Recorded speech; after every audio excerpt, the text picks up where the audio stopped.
Hello, you beautiful nerds. Shazam 2, War of the Shazams is out, and of course I'm going to talk about it with you guys. This is the only movie that's coming out this year that I knew that I was going to watch, but I also had no interest in watching. This is the start of the swan song for what used to be the DC Cinematic Universe, and considering I made a promise to review all of these flicks, I feel morally obligated to talk to you guys about it. And since I forgot to review the first one, you're getting 2 for the price of 1. In this video, we're going to be talking about both Zachary Levi, David Sandberg super flicks, how they compare to the other DC films, and if it has a place in the new James Gunn raw DCU. So have a drink and scream an acronym of your favorite demigods, and let's kick off our discussion with Shazam.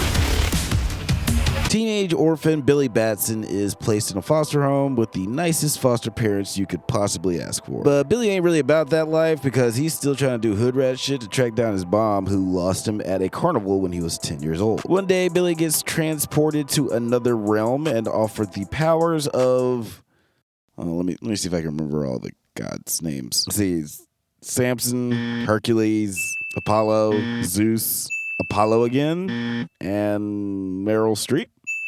Nailed it. When he says the magic word, he turns into an adult superhero, but, you know, he's still the same guy, so he's not the most mature superhero in the world. What are your superpowers? Superpowers, dude? I don't even know how to pee in this thing. He plays around a bit with his new adopted brother, turns his whole family into Shazams, does a big punch, and he saves the day. The end. The superhero plot in this one is pretty basic. I did think it was interesting how the movie started out with the villain's backstory, but it did feel like it was from a different movie. Actually, all of Thad's scenes feel like they're from a different movie. That boardroom scene, though legitimately pretty cool, seems disconnected from the rest of the story. I love Mark Strong. Great voice, great actor. He's got one of those looks that has caused him to get cast as a gaggle of forgettable movie villains, but the guy can do anything and everything. I also like that this is basically a superhero version of Big without the weird statutory rape implications. Because of the implication. Okay, that seems really dark. No, it's not dark. You're misunderstanding me, bro. But instead of a romantic love story, this film has a family love story. Much like Jennifer Goodwin and He's Just Not That Into You, Billy has to get out of his own way and realize what he has in front of him. But instead of Justin Long, it's a big old cute-ass family. What do you... Shut up. I like that dumb movie. Shut up. Shut up. Shut up. Anyway, all this family stuff is cute. It's all this shit is pretty cute. I also thought that the storyline with Billy's mom was well done. I liked that, and this is gonna make me sound like a psychopath, but I really liked that his mom didn't want him. Everything didn't work out perfectly in the end, and Billy doesn't get any satisfying closure from his relationship with her. And sometimes it bees like that. Sometimes people are bad parents, and I like that this movie doesn't try to skirt around that. It's clear that his adopted family, in the short amount of time that they spent together, have more love for Billy than his own birth mom did. Which sucks, but again, not all parents are good parents. My biggest problem with the movie, just because he's the main character, is Zach Levi as Shazam. His performance is odd. Not to say that it's a bad performance, it's just the wrong one. He is playing the character like a kid, which I get because, you know, the plot, but he is playing it way too young, I think. Or maybe just too immature, because the actor Asher Angel is playing this in a completely different way. Zachary Levi is a sweet, wide-eyed, dumb kind of like Peter Parker, while Asher is more of a rough around the edges type with a quippy angst like John Connor. Levi and Angel aren't playing the same character. They're just not. It makes me wonder how much they spoke to each other or compared notes or anything like that during the filming of this. I mean, they obviously don't have an opportunity to share any screen time together, but I think there should have been a chemistry test to see how well they act like each other. Or maybe there was one and it,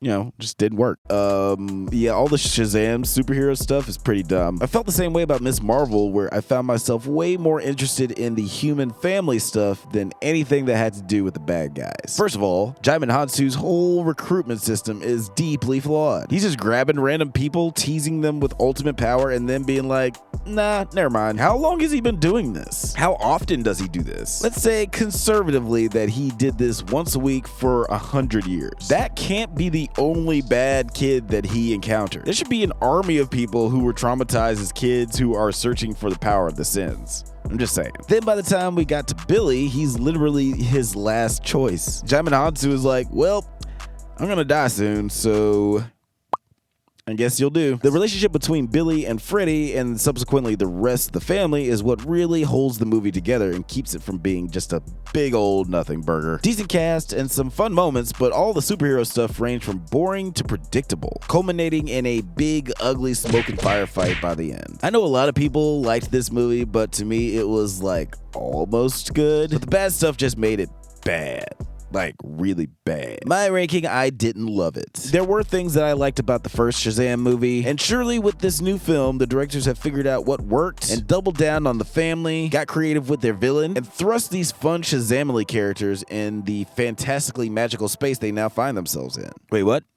Oh, what? I'm sorry. I'm hearing something now. What'd you say? Sorry, they didn't do any of that? They didn't do any of that. Well,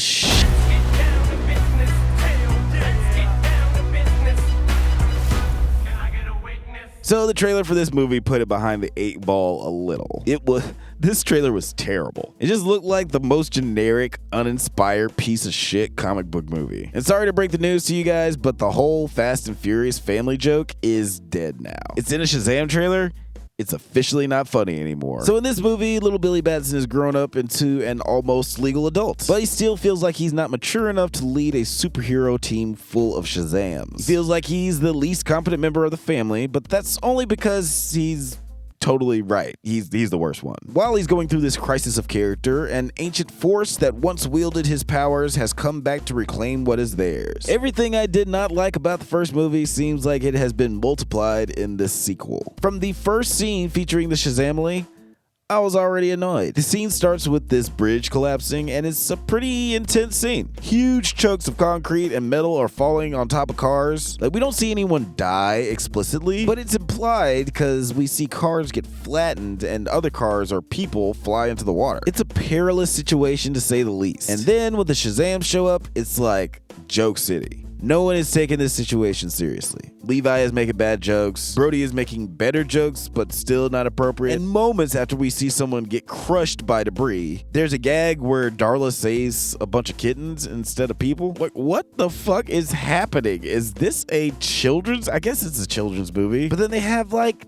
dick jokes. So I don't know who this movie is for. Now, this scene would make sense if the movie was about how these kids need to grow up and act at a maturity level appropriate to these godlike powers they now have. In fact, that would have made total sense considering the antagonist's main gripe is that a bunch of kids have powers they seemingly don't deserve. But no, that's not the movie they wanted to make, I guess. It's just seen as like, oh, look, isn't it cute how the adults are acting like kids? And yeah, that shit wore out its welcome real quick. And Zachary Levi is the biggest offender. He still feels like he's playing younger than his underage counterpart, but it's even more jarring because young Billy Batson isn't that young anymore. Asher isn't even in this movie very much, but when he is, he seems to be taking the whole situation way more seriously than Zachary Levi is. Adult Shazam actually seems more comparable to the actor who plays Freddie Freeman than anything. By the way, that kid is the real MVP of this movie. MVP. And probably like the real lead of the movie, if you think about it. One of the few shining lights in this movie is this kid's performance. He was great in the first one, and he deservedly gets even more shine in this one. The effects were pretty damn cool, I can't lie. There were some pretty great moments, especially dealing with Anthea's powers. She had like these cool Tetris powers where she could rearrange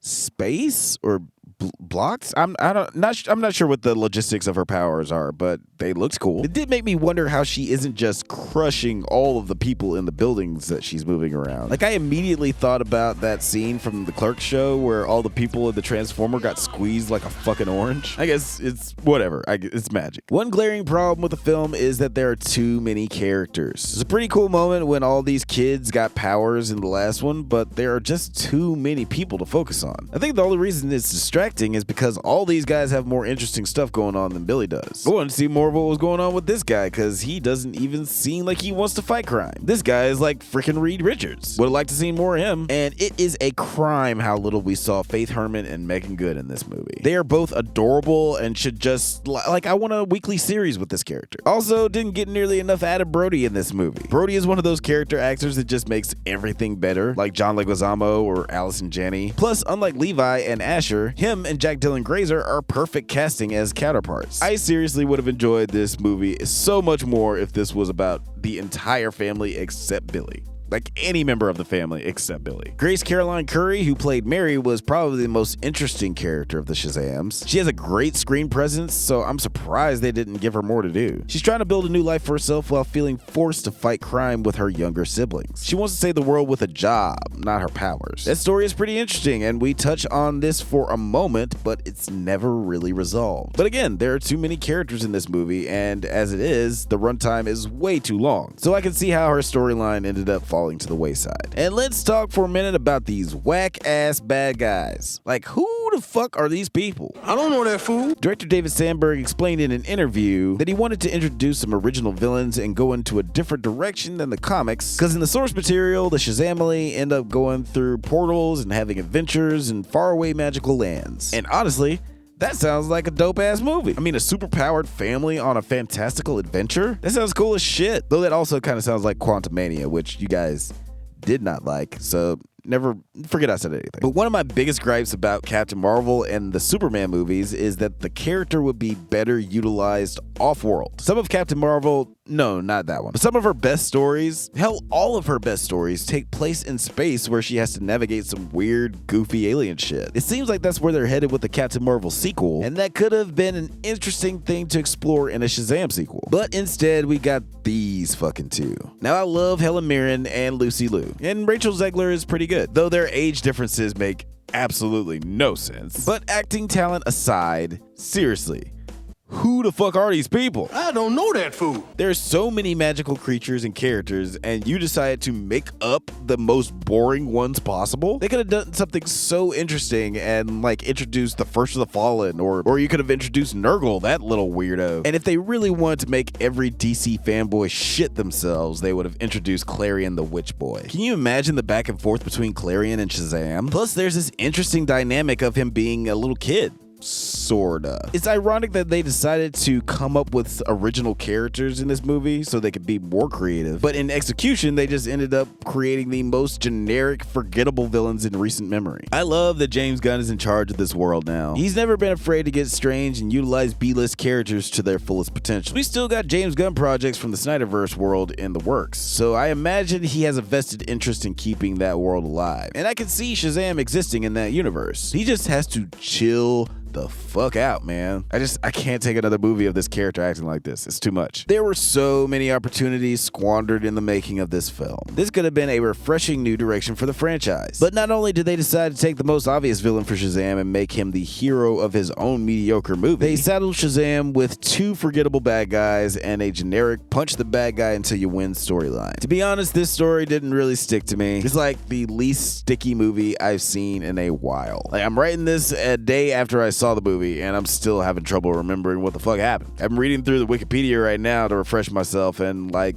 3 sentences in, I just start thinking about other stuff in my head. This character was already very annoying to me, but this movie manages to be less interesting, less creative, and more sophomoric than its previous mediocre installment. My ranking, I didn't like it. Okay, that's it for this video. Thank you for watching, and thanks to all the new subscribers. We're almost done wrapping up all the DC movies. Only got 3 more to go. And I guess after Aquaman 2, we're gonna have a little pause in production while DC and Warner Bros. Figure their shit out. So that'll probably be a good time to rank all the Snyderverse DC films. And that is going to be tough because there is a lot of those flicks hanging out at the bottom. But in the meantime, in between time, don't forget to check out the Drunk Banthas podcast, where we'll be talking about Star Wars, Star Trek, and the new and old Super Mario Brothers movies. But until then, stay safe, my little Meryl Streeps, and may the Force be with you.